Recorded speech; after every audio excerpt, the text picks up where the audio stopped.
Mother Teresa charity hospital ప్రారంభించింది పేదవాళ్లకి help చేయడానికి. ఈరోజు దాన్ని కంటిన్యూ చేయగలమా అని తెలియడం లేదు. ధూళ్పేట గుణ అని ఒకడు హైదరాబాద్లో పెద్ద రౌడీ అట. బెజవాడ జైలుకి మార్చారు. గుండె నొప్పి అని అబద్ధం ఆడి మా హాస్పిటల్కి వచ్చి అడ్మిట్ అయ్యాడు.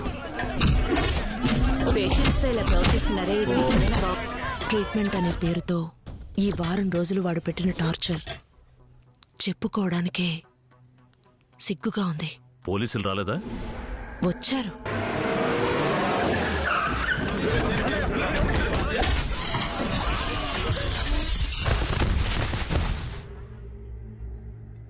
కొండంత నమ్మకంతో మీ దగ్గరకు వచ్చాం. మన వాళ్ళని పంపిద్దామా?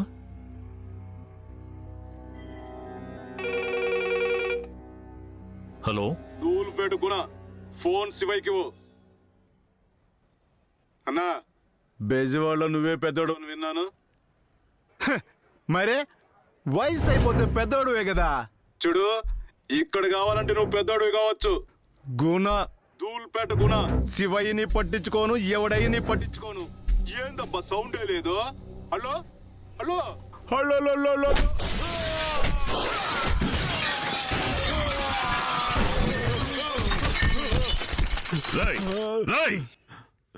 నీ వెనక 100 మంది ఉండొచ్చు, లేదా 1000 మంది ఉండొచ్చు, కానీ నా ముందు ఉన్నది ఒకే ఒక్కడ్రా.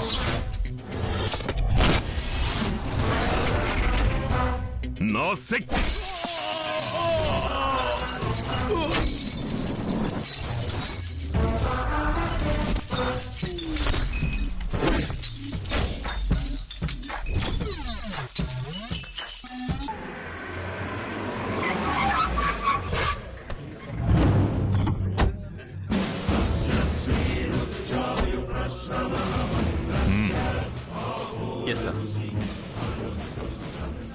ఏంటి మళ్ళీ కొత్త కమిషనరా?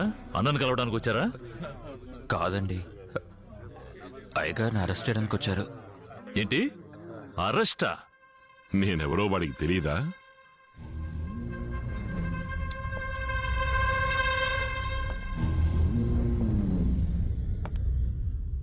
నీ గురించి తెలుసుకోవడానికి నేను రాలేదు. నా గురించి నువ్వు తెలుసుకోవాలని వచ్చాను. బెజవాడికి వచ్చామా, దుర్గమ్మని దర్శించుకున్నావా, గోంగూర మటను తినేసి వెళ్లామనుంటే ఎవరికి ఏ సమస్య ఉండదు. వెళదామా? మినిస్టర్తో చెప్పి సీఎంతో మాట్లాడమనరా? వారంటుందా? దారిలో తీసుకుందాం. శివయ్య, ప్రాణము మాట ఒక్కటే, నోరు జాలకు. ముందు నువ్వు ఇక్కడి నుంచి ప్రాణాలతో వెళ్తేనేగా. నీకు ఇంత పలుకుబడి ఉందని తెలిసి కూడా నేను ఒంటరిగా వచ్చాను. ఆ ధైర్యం నీకుందా? వెళదాం, పద. దమ్ముంటే నన్ను బొక్కలవుతాయి. నాన్న, చూడండి చూడండి.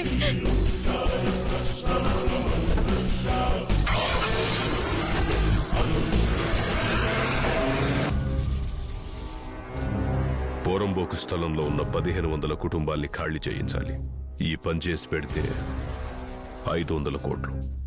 అయ్యా, వాళ్ళందరినీ ఖాళీ చేయించగలమా? ఎందుకంటే నేను చేయిస్తాను. శక్తి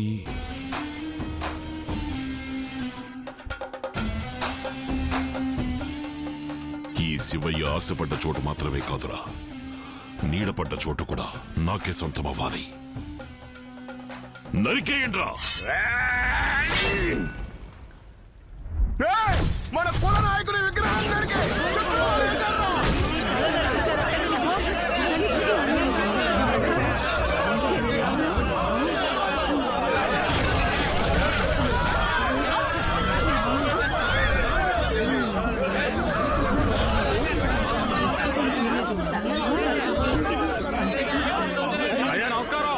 అయ్యా, విగ్రహం తల నరికి చెప్పులు మారవేశారు. కుల దర్శనాలు మొదలయ్యాయి.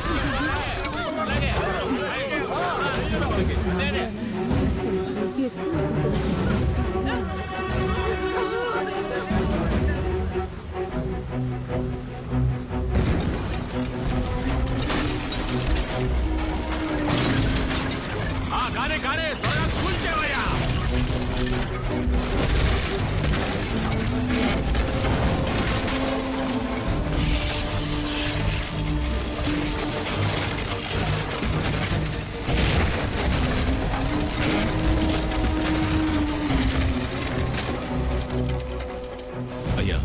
ల్యాండ్ మీ పేరుకి మార్చి రాసాం. 500 సీమే అకౌంట్కి ట్రాన్స్ఫర్ అయిపోయింది.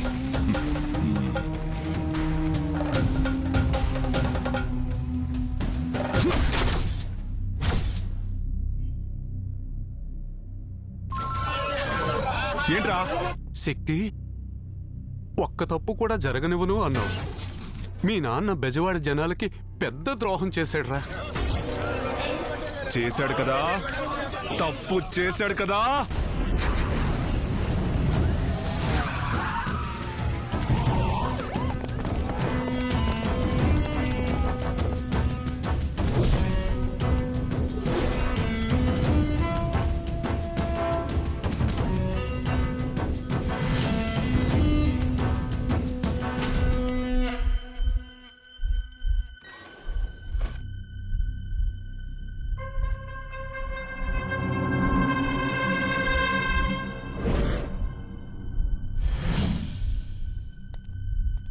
ఏమండి, భయంగా ఉందండి.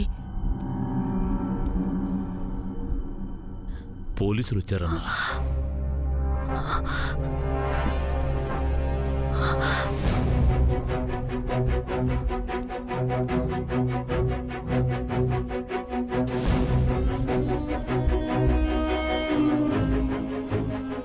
ఏంటి అరెస్టా?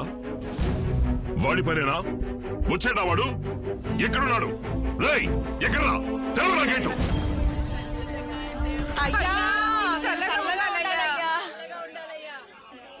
మీరు ఇంత మంచి పని చేశారు.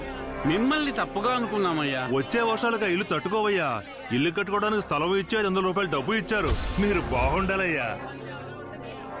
500 కోట్లు గవర్నమెంట్ కూడా ఈ పని చేయలేదు. అలాంటిది మీకెలా చేయాలనిపించింది సార్? ఎలక్షన్ లో పోటీ చేసే ఐడియా ఉందా? ఇంత పెద్ద సాయం ఇంతకు ముందు ఎవరు చేయలేదయ్యా. మీరు చేసిన సాయానికి 100 ఏళ్ళు చల్లగా ఉండాలయ్యా. నేతలు చెప్పినవే చేయరు, మీరు చెప్పకుండానే చేశారు. మీరు దేవుడయ్యా. సమాధానం చెప్పండి సార్. చెప్పండి sir, please. Last question sir.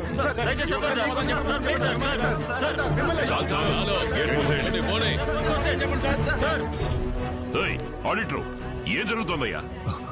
150 ఎకరాల స్థలం, 500 కోట్ల డబ్బు మీరేనే సంతకం పెట్టారు. నేనెప్పుడయ్యా సంతకం పెట్టాను?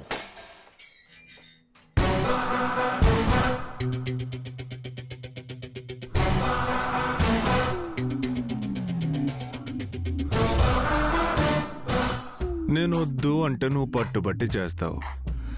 పోరంబోకు స్థలానికి నువ్వు తప్ప పట్టా ఇంకెవరు తెప్పించగలరు? అందుకే నువ్వు చేసేది నేను చూస్తూ ఉన్నాను. తర్వాత నేను చేయాల్సిన పని చేశాను.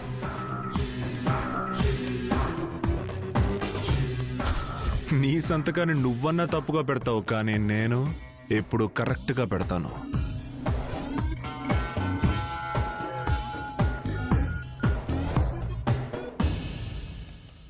నీకు నేనంటే ఎంత ప్రేమ! బ్యాంకు పాస్వర్డ్ని కూడా ఇంకా మార్చకుండా శక్తి అనే ఉంచావు. నిన్నందరూ ఇప్పుడు ఏదో అంటున్నారే, ఏంటది? దేవుడు దేవుడు అని. ఊళ్ళో వాళ్ళు అంటాం ముఖ్యం కాదు, నువ్వు మారాలి. మారిపో, వేరే దారి లేదు. శక్తి మీ అబ్బాయి అనే భావన ఉన్నంత వరకు వాడిని ఏం చేయలేం. మీరు కొడుకుని చూస్తున్నారు, వాడు తండ్రిని చూడడం లేదు. అందుకే గెలుస్తున్నాడు. వాడి ప్లేస్లో ఇంకొకడు ఉండుంటే ఈ పాటికి ప్రాణాలతో ఉండుండేవాడా? మీరు గెలవాలంటే వాడిని మర్చిపోవాలి. శక్తిని మీ మనసులోంచి తీసిపారేయండి.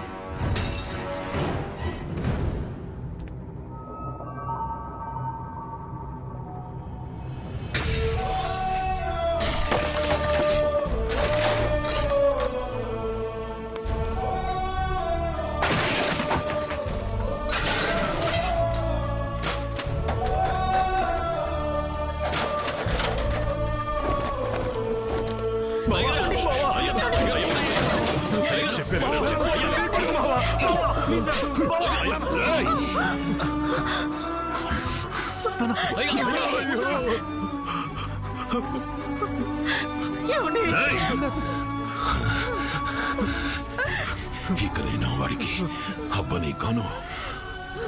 వాడు నా కొడుకు కాదు.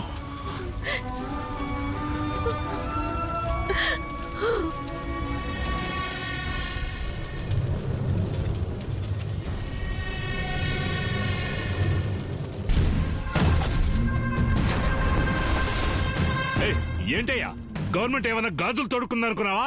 గ్రెనేట్ ని తవ్వి తీస్తారు. నువ్విక్కడ పూడ్చిపెట్టావు.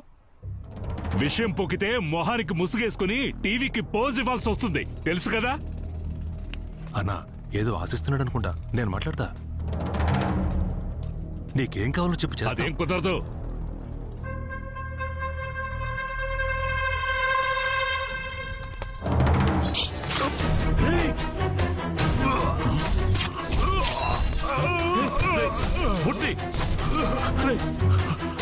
అయ్యా అయ్యా, ఇందులో నా తప్పే లేదు.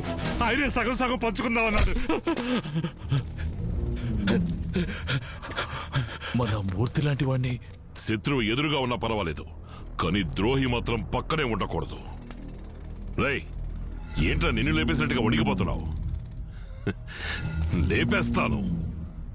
ద్రోహం చేస్తే లేపేస్తాను ఎవరినైనా సరే.